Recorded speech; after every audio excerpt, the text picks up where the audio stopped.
Hello, and welcome to thewholewheat.com. I'm Kathy Wheat, and I'm glad you've joined me today. Today we're going to make black beans in the crock pot. I'm really excited about trying this new method of cooking beans, at least new for me, because it should be extremely hands-off and easy to do. Plus, once you put everything in the crock pot, you just walk away. You don't have to worry about the stove being on or worry about anything burning or going bad. So let's try it. Let's see how it goes. The first thing we have is the black beans. This is a pound of black beans, and they're from my favorite bean producer who's local to San Francisco called Rancho Gordo. What's wonderful about Rancho Gordo is they grow tons of heirloom varietals of beans, which means they're beans that don't necessarily make it into the supermarket, and beans you may not be able to find all over the country. You can find them at the farmer's market at the Ferry Building on Saturdays in San Francisco. Alternately, they ship throughout the country, maybe internationally, I don't know, but they ship around the country, and you can look at their website to find what they have available. Things do sell out quickly though, so you would want to check on a regular basis to find out what they have in stock. The other thing we're going to do is put an onion, just a few carrots, and some celery, maybe a little bit of garlic into the beans. And then we're going to top it off with some vegetables, with some chicken stock actually that I have. I just made chicken stock. I usually use a vegetable stock or just plain water. Depends on what you have on hand and what you feel like using. So let's get started.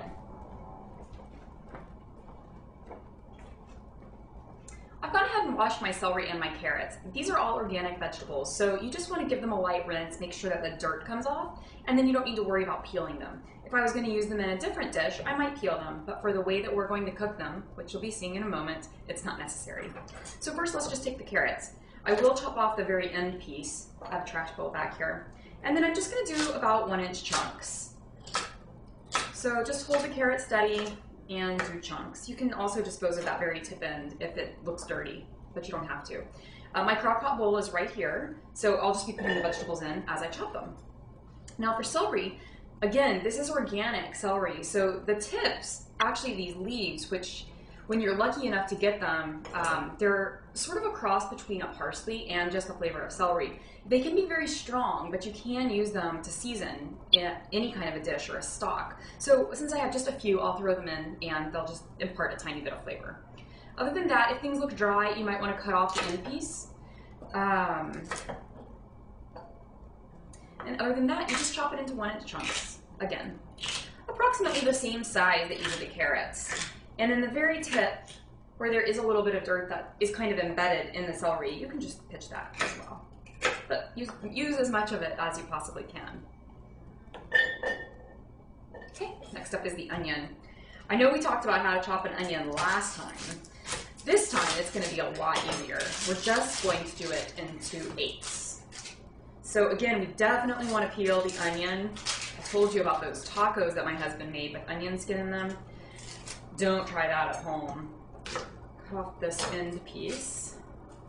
It's a little bit more papery skin. The papery skin is what you want to really remove, because if you cook the onion with the papery skin, it never dissolves and it really just imparts a chewiness to your onion you can't get rid of. So I've got this half of an onion with both ends chopped off. Cut it in half again. Really couldn't be any simpler than that. So we'll do the same thing with this other half and get all of this into the pot.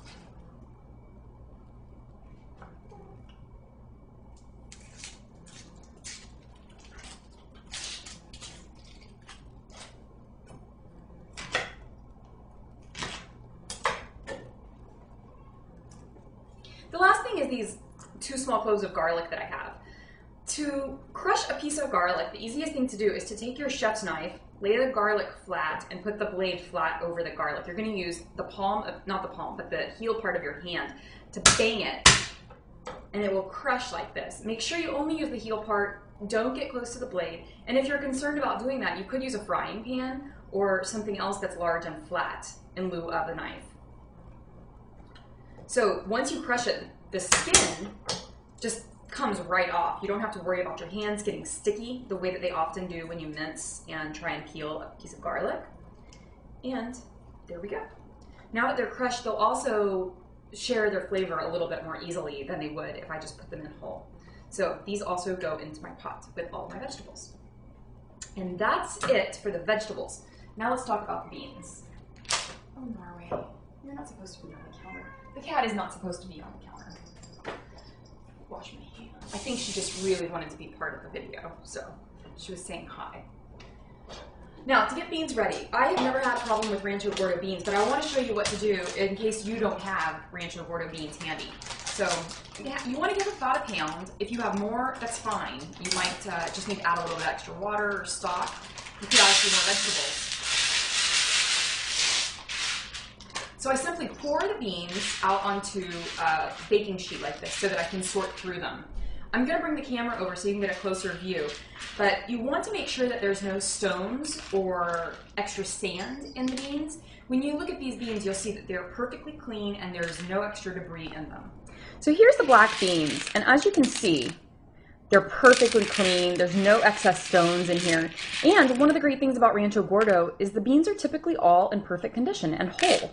It's a really nice feature. You don't necessarily get that when you buy your beans in bulk. After sorting through your beans to remove all the pebbles and any stones you see, go ahead and put them into a strainer and give them a quick rinse. This will remove any sand that may have accumulated on them. Okay, so now the beans are ready to go. Put the beans in on top of the veggies. They could go in first or last. This is not really an exact science, and it's nothing to get concerned about. The next thing is to top it with water or some type of stock. As I mentioned, I'm going to be using chicken stock that I've already prepared.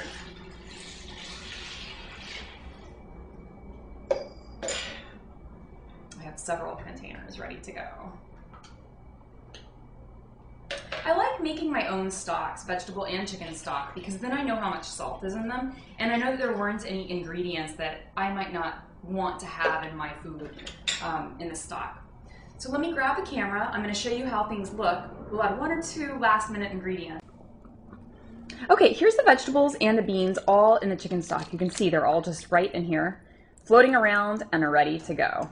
I set the timer on the beans for about 6 hours. I'll start checking them in about 4 hours just to see how they're doing and top off the liquid if it's dissolving too quickly.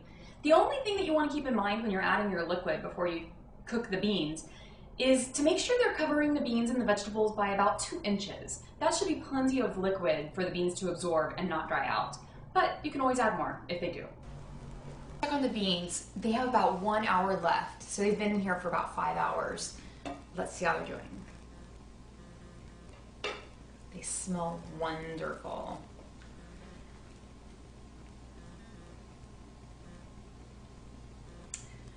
I think they're done.